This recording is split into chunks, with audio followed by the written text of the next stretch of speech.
안녕하세요. 이준수 세무사입니다. 지난 영상에 이어 계속해서 사업용 사용기간 의제에 대한 내용을 알아볼 거고요. 이번 영상에서는 토지 취득 후 건축 허가가 제한된 토지에 대해 알아보도록 하겠습니다. 먼저 법 규정을 보도록 하겠습니다. 한번 쭉 읽어볼게요. 토지를 취득한 후 사업과 관련된 인가, 허가, 면허 등을 신청한 자가 건축법 및 행정지도에 따라 건축 허가가 제한됨에 따라 건축을 할 수 없게 된 토지는 그 건축 허가가 제한된 기간을 사업용 사용 기간에 포함하여 기간 기준을 적용합니다. 예컨대 내가 2009년 6월 1일에 토지를 취득하고 2022년 5월 31일에 그 토지를 양도하였고 그 보유 기간 중에 2017년 1월 1일부터 2020년 12월 31일까지 건축법 및 행정지도에 따라 건축허가가 제한되었다고 가정해 보겠습니다. 건축법에 따르면 건축허가를 제한하려는 경우 그 제한기간을 2년으로 하고 1회에 한하여 1년 이내에 그 제한기간을 연장할 수가 있는데요. 그러면 총 3년이 되겠죠. 하지만 이 예시에서는 설명 편의상 건축허가가 제한된 기간을 총 4년이라고 좀 해볼게요. 이 예에서 기간 기준을 적용할 때 양도일 직전 3년 중 2년 이상을 직접 사업에 사용하였는지 따질 때 건축허가가 제한된 기간 1년 7개월은 사업용 사용기간에 포함하여 기간 기준을 적용합니다. 또는 양도일 직전 5년 중 3년 이상을 직접 사업에 사용하였는지 따질 때도 건축허가가 제한된 기간인 3년 7개월을 사업용 사용기간에 포함하여 기간 기준을 적용합니다. 또는 총 보유기간 13년 중에 60% 이상을 직접 사업에 사용하였는지도 따질 때 건축허가가 제한된 기간 총 4년간을 사업용 사용기간에 포함하여 기간 기준을 적용합니다. 이해가 좀 되셨을까요? 그럼 계속해서 적용 대상에 대한 내용을 알아보도록 하겠습니다. 이 규정으로 사업용 사용기간 의제가 적용되기 위해서는 동그라미 1번 토지를 취득한 후 건축허가가 제한이 있어야만 그 건축허가가 제한된 기간을 사업에 직접 사용한 기간으로 봅니다.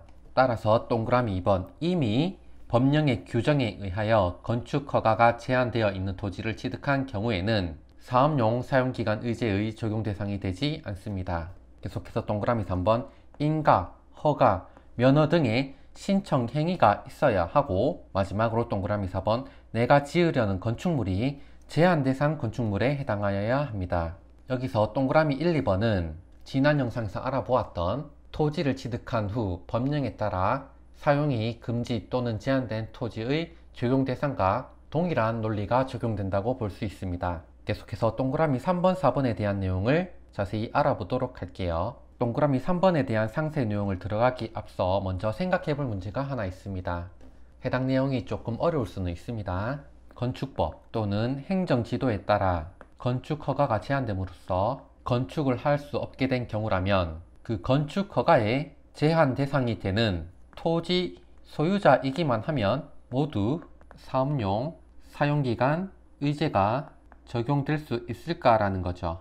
예컨대 A라는 사람은 건물을 건축할 계획이 있어서 토지를 취득했는데 그 토지의 취득 후 건축허가에 제한이 발생하였다면 이는 부득이한 사유로 사업용으로 사용하지 못하게 되었으니 따라서 건축허가 제한 기간을 사업용 사용 기간으로 봐주는 것은 합리적이라고 할 수 있겠죠. 반면에 B라는 사람은 건물을 건축할 계획이 없었고 단순히 보유 목적으로만 토지를 취득하였고 그 토지 취득 후에 건축허가 제한이 발생하였다고 해보겠습니다. 애초에 건물을 건축할 계획이 없었던 B에게 건축허가 제한 발생은 부득이한 사유에 해당되지 않으므로 건축허가가 제한된 기간을 사업용으로 사용한 기간으로 보지 않습니다.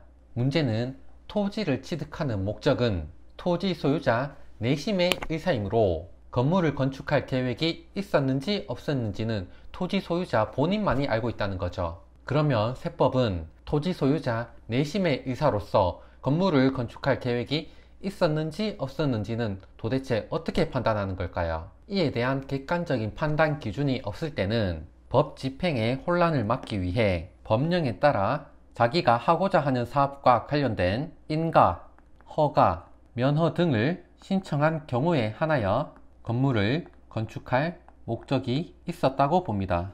건물을 건축할 목적이 있었는지 없었는지를 인가, 허가, 면허 등의 신청 행위를 하였는지를 기준으로 판단하겠다는 것입니다. 사실 이 잣대를 기준으로 판단하는 것도 웃긴 것이 약삭 빠른 B는 당초에 진실로 건물을 건축할 계획이 없었음에도 불구하고 건축허가 제한이라는 사건이 발생하자 인가, 허가, 면허 등의 신청을 하였을 때 사업용 사용기간 의제를 적용해 주는 것이 옳은 일일까요? 반대로 미련한 A는 진실로 건물을 건축할 계획이 있었음에도 불구하고 건축허가의 제한이라는 사건이 발생하자 어차피 건축허가를 신청하여도 건축허가를 받지 못할 것이라 판단하여 인가, 허가, 면허 등의 신청 행위를 하지 않았을 때 이 사업용 사용기간 의제를 적용해 주지 않는 것이 옳은 일일까요?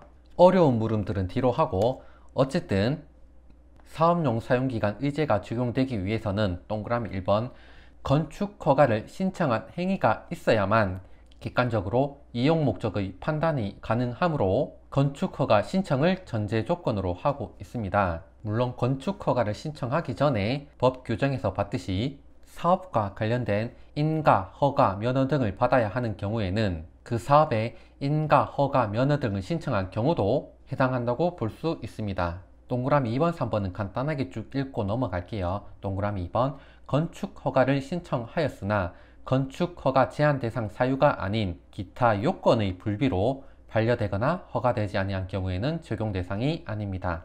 동그라미 3번 건축허가 신청 전에 반드시 심의를 받아야 하는 대상 건물에 대해 심의를 신청한 경우에 대해서도 건축허가를 신청한 자에 해당하는 것으로 봅니다. 마지막으로 제한 대상 건축물에 대한 상세 내용을 알아보도록 하겠습니다. 한번 읽어보도록 하겠습니다. 건축허가의 제한은 모든 건축물을 대상으로 하는 것이 아니라 지역, 건축의 용도, 건축의 규모 등으로 세분하여 제한합니다. 이 내용은 건축법 18조 5항을 참고해 주시면 되는데요. 제가 한번 쭉 읽어볼게요. 국토교통부 장관이나 특별시장, 광역시장, 도지사는 건축허가나 건축물의 착공을 제한하는 경우 제한 목적, 기간, 대상 건축물의 용도와 대상 구역의 위치, 면적, 경계 등을 상세하게 정하여 허가권자에게 통보하여야 하며 통보를 받은 허가권자는 지체 없이 이를 공고하여야 한다. 즉, 건축법을 봤을 때 건축허가의 제한 대상 건축물은 모든 건축물이 아니라 용도, 위치, 면적, 경계 등을 상세하게 정하여 제한하고 있습니다. 따라서 용도, 위치, 면적, 경계 등을 봤을 때 건축허가의 제한 대상이 되는 건축물이 아니라면 사업용 사용기간 의제의 적용 대상도 아니게 되는 겁니다. 그러면 내가 지어 올리려는 건축물이 건축허가의 제한 대상이 되는 건축물인지 아닌지는 어떻게 판단하는 것일까요? 그것은 건축허가 신청서 상에 신청한 건축물 내용을 기준으로 허가 제한 대상 여부를 판단하여 적용 대상 건축물인지 아닌지를 판단하여야 합니다. 만약 내가 건축허가 신청서 상에 신청한 건축물이 건축허가 제한 대상인 건축물에 해당하여 내가 다시 설계 변경 또는 용도 변경을 하여 건축허가를 변경 신청한 후 허가를 받았다 한다면 제한기간의 종료일을 변경 건축허가 신청일로 보아야 합니다. 즉, 사업용 사용기간으로 의제하는 기간의 계산은 원칙적으로 건축허가 제한의 개시일부터 건축허가 제한 해제일까지 보아야 하지만 내가 이때 설계 변경 또는 용도 변경하여 건축허가를 신청하였다면 이 기간까지만 건축허가가 제한된 기간으로 계산하여 사업용 사용기간 의제 규정이 적용됩니다. 이해가 좀 되셨을까요? 이상으로 사업용 사용기간 의제 사유 중 토지의 취득 후 건축허가에 제한이 있는 경우에 대해 알아보았고요. 다음 영상에서는 사업용 사용기간 의제 사유 중 사업용 사용 목적으로 취득한 토지에 대해 알아보도록 하겠습니다. 감사합니다.